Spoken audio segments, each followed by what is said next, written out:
sebuah cerpen yang fenomenal dan selalu ada di pelajaran bahasa Indonesia pada waktu kita sekolah dulu. Anda ingat-ingat pernah dengar yang namanya cerpen yang judulnya Robohnya Surau Kami? Nah, itulah karangan dari A.A. Nafis.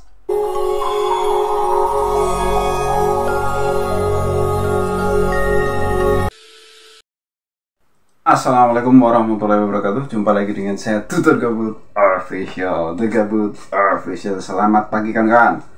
Kumaha wartosna daraman. Pripun kabare Mas? Apik to. Ya apa kabare Cak? Apik ta. Geng-geng kabare. Apa rungana? Nu apa gereba? Ke apa kabar?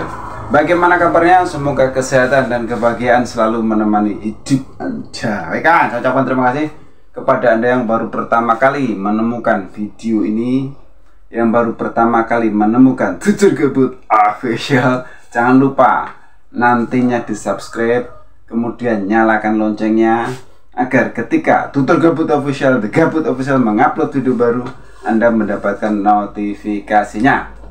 Tak lupa saya ucapkan terima kasih pula kepada Anda yang selama ini support Tutor Gabut. Tetap support Tutor Gabut agar The Gabut Official selalu semangat mengupload video-video trending saat ini dengan penyampaian yang berbeda. Baik kan? Baik. Kita akan membahas tentang, di pagi ini membahas tentang langkah apa saja yang dilakukan Indonesia setelah bahasa Indonesia ditetapkan sebagai bahasa resmi di UNESCO. Meskipun dari negara tetangga itu selalu saja ada sesuatu yang menganggap bahwa bahasa Indonesia itu tetap bahasa Melayu Indonesia, kan begitu loh. Di video saya sebelumnya seperti itu, tapi kita jalan terus. Program bahasa Indonesia, program bangsa Indonesia ya. Program bangsa Indonesia setelah ditetapkan menjadi bahasa resmi di UNESCO.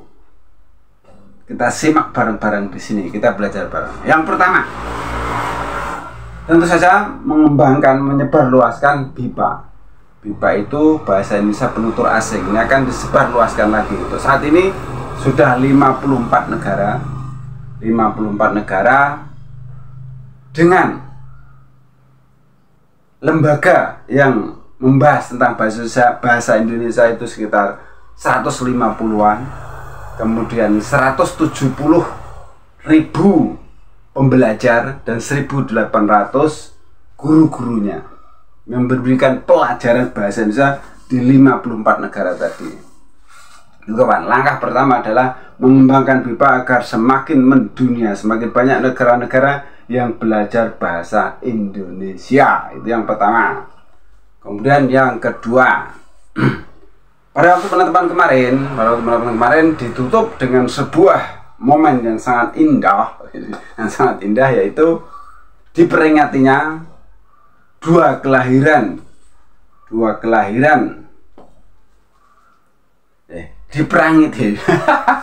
diperingati kelahiran dua orang pahlawan Indonesia. Maksudnya begitu kawan. Yang pertama adalah A.A. Nafis. A.A. Nafis ini nama lengkapnya Haji Ali Akbar Nafis, kan terkenal A.A. Nafis. Ini beliau seorang sastrawan, lahir dari Sumatera Barat. Beliau dari Minangkabau. Tentu kita tidak begitu familiar ya, tidak begitu mengenal waktu dulu kita belajar. Ingat-ingat tidak, banyak tidaknya kemungkinan kalau untuk yang namanya Haji Ali Akbar Nafis ini atau A.A. Nafis. Tetapi kita akan selalu ingat sebuah cerpen yang fenomenal dan selalu ada di pelajaran bahasa Indonesia pada waktu kita sekolah dulu. Anda ingat-ingat pernah dengar yang namanya cerpen yang judulnya Robohnya Surau Kami? Nah, itulah karangan dari A.A. Nafis. Beliau lahir 1924. Itu kan, tentu dengan cerpen Robohnya Surau Kami kita ingat itu selalu ada di mata pelajaran bahasa Indonesia tuh. Entah kita lupa itu pelajaran bahasa Indonesia kelas berapa, kita lupa. Apakah itu di SD atau itu di SMP atau SMA, kita lupa. Tapi yang jelas ingat ada sebuah cerpen yang fenomenal namanya Robohnya Surau Kami, dengan judul Robohnya Surau Kami. Itu karangan Haji A.A. Nafis, Haji Ali Akbar Nafis, namanya gitu, terkenalnya A.A. Nafis. Kemudian yang kedua adalah pahlawan perempuan.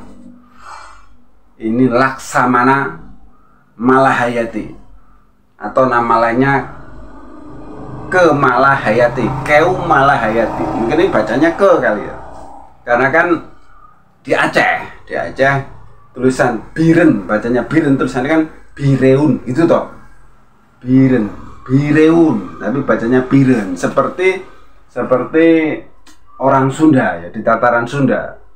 Kalau nulis Citerep itu kan Citeureuk gitu, EU dibaca EU dibaca gitulah, Citeureuk, Cilengsi, Cileungsi, yang seperti itu kawan.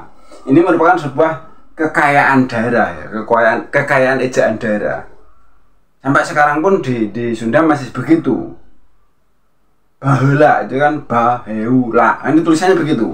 Kemungkinan di Aceh juga seperti itu juga kawan. Jadi ejaannya seperti itu, tapi membacanya Kemalahayati. Laksamana, terkenalnya Laksamana Malahayati. Ini beliau hidup di tahun 1550 berarti pertengahan abad 15 sampai awal-awal abad 16.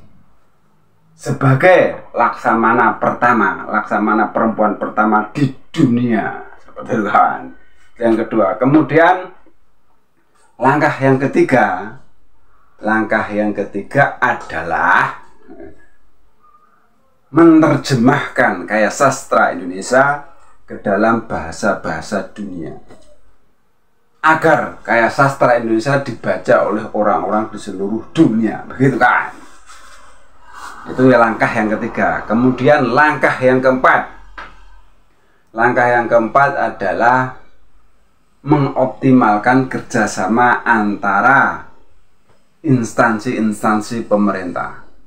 Kita tahu bahwa program BIPA, Bimbingan Indonesia Penutur Asing, kan di luar negeri tuh, berarti Dinas Pendidikan atau Menristek, Menteri Pendidikan, Riset dan Teknologi, itu harus bekerja sama dengan Menteri Luar Negeri kan gitu. Kemudian dioptimalkan lagi bekerja sama dengan Menteri Pariwisata, karena kan untuk agar orang luar itu datang ke Indonesia, agar dia lebih mudah, tentu akan belajar bahasa Indonesia dulu agar ke Indonesia lebih mudah. Menteri Pariwisata. Kemudian dioptimalkan lagi bekerja sama dengan Menteri Dalam Negeri, Menteri Agama, dan Menteri Investasi. Segala menteri lah ya, segala menteri dioptimalkan bekerja sama untuk mengembangkan bahasa Indonesia lebih mendunia, seperti itu kawan. Dengan satu jargon, ingat, satu jargon peta jalan internasionalisasi bahasa Indonesia. Jadi untuk teman-teman YouTuber, teman-teman semua yang istilahnya respect ya, yang peduli dengan bahasa Indonesia, kita gaungkan, kita gemakan satu jargon, satu pintu, peta jalan internasionalisasi bahasa Indonesia. Itu kan?